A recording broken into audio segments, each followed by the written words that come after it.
Hello, so as you probably guessed from the title, today I'm going to be talking about the Volkswagen Up. This is the high up, so it's the highest level of equipment you can get. And it also means you get these nice alloy wheels, the chrome mirrors. I think it looks rather smart like that. You also get a special steering wheel that I'll show you later. And you also get equipment like these parking sensors. It's the only car I know that only has 3, but apparently it works because it's a small car and they wanted to save money, clearly. I'm not a big fan of the rear, but I think the front looks pretty good and cute and smart. This is the other side.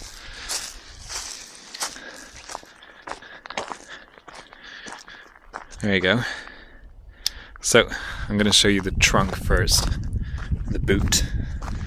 Show you that it's actually pretty big for a small car like this. This is the stupidest fuel cap I've ever seen in my life, because you have to put the key in, which is a bit 20th century for me, but then you have to turn it while holding it, otherwise it doesn't lock or unlock. So I mean, it's just ridiculous. Okay, I shouldn't have done that. Well, you see my point clearly, because now it's just open. There you go, and then to lock it you have to do this. I mean, it's stupid. It's the 75 horsepower petrol, and I think that's the only engine you can get on the Up. But this one's got the automatic gearbox. We'll talk about it later. So let me show you the trunk. You can actually open it just by pressing the key. There you go. It's packed right now because I'm coming back from home. But you can see I put a pretty big suitcase in it. So it's alright. And then my jacket and then another bag. It's pretty deep. I think it's really deep. It's very well thought out as well, because you get these hooks to thing your bags, and then this does like this so that it doesn't get in your way. So it's a pretty big trunk. I like it. And then if you get the separator up, the seats fall down flat, which is nice. So I'm going to show you the inside. There's a car coming by. This is the rear seats, which are not very big right now because I've been traveling with my father and myself, so I couldn't fit behind myself and be very comfortable, if I'm honest. But it works fine enough. This is the interior and the special wheel that you get with the high up as well. I'm going to try to get out. There we go. It's got independent headrests and it's pretty good. It's pretty spacious. I mean, if my mum's driving, I can fit behind her easily. And you get these armrests, some very little pockets, and these handles. I like having handles when I drive a car or when I'm in a car. And they work for me. That's nice. So on here you get the driver's side window, the lock and unlock button, and the electric mirrors. Then you get the lights. I'll turn it on so then you can see. So to turn it on, it's an automatic. I need to press the brake, insert the key, and turn it. There we go. And I also need to have the gearbox in neutral, which it is now because it's redder than the rest. So here you get the lights and fog lamps as well, front and rear. And to adjust the lights, to adjust the steering wheel, which only adjusts in height, which I think is a bit... I can't. It's a bit weird, but whatever. I mean, it's fine because the driving position is fine enough.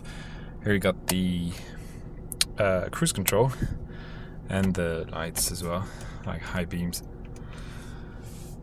The instrument is pretty straightforward. You got a trip computer that you control from here, so it's like many other Volkswagens. Then you've got the radio.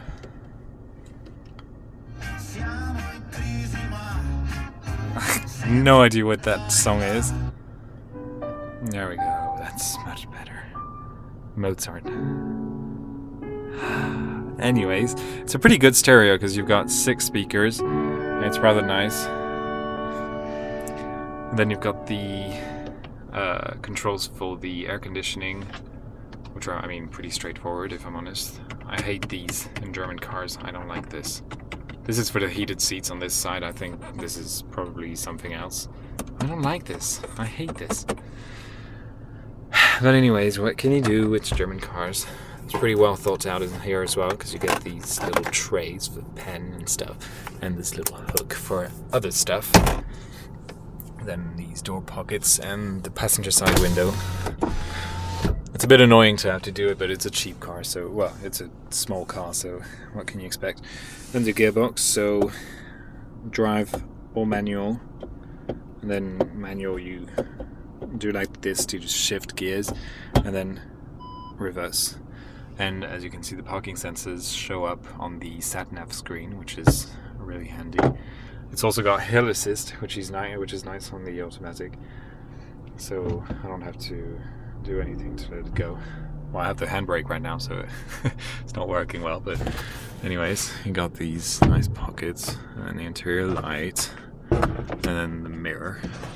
So I'm going to show you now the sat nav. I'm going to try and, yeah, there we go. So in the sat nav you actually get a lot of things. You get the trip computer, which is nice, so average speed and everything. You get this, okay, I don't know what I did. Yeah, okay, so consumption and everything. You also get the Think Blue Trainer, which lets you see what kind of fuel consumption you're getting, what kind of fuel consumption you're getting right now at the moment, and the blue score. So I got 91 out of 100, so I'm driving really bluely, whatever that means. So that's for the past 5 minutes, which I haven't moved much, so I guess it's pretty good. Right now, 21 out of 100, just staying right now, out here. And then you also get the ref counter. Yeah.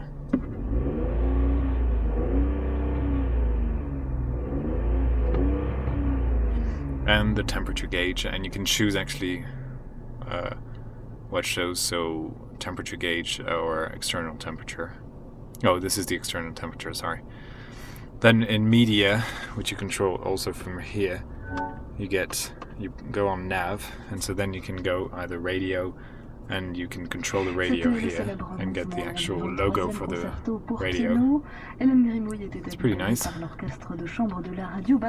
Or you can go to Lecteur Multimédia, and that means it's going to stream audio, which it's not going to do right now because it's my phone and I'm filming with it, or auxiliary or CD. And you can actually choose, you can actually switch with the songs here, or from here clearly. Anyways, let's turn that off, and then you've got telephone, so that's my phone connected, Q10 to Zaru, and you can do pretty much everything you want, and you can dial with the voice command. That's pretty cool.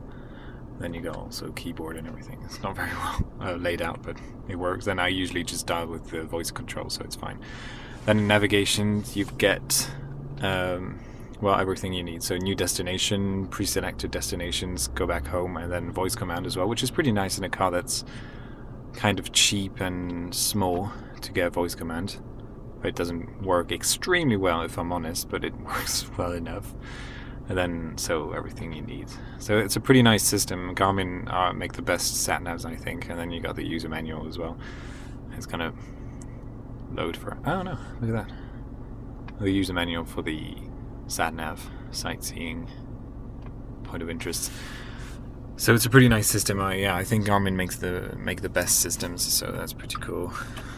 And well, I guess that's pretty much it. There's not much more I can say about this car. I guess it's pretty well thought out, if I'm honest. Like, you can get this cup holder in this bigger space, and then I like the horn because I like to honk people who are being stupid, and this horn is pretty big for a small car like this, and I like that. But anyways, this is it for the Volkswagen Up, and goodbye.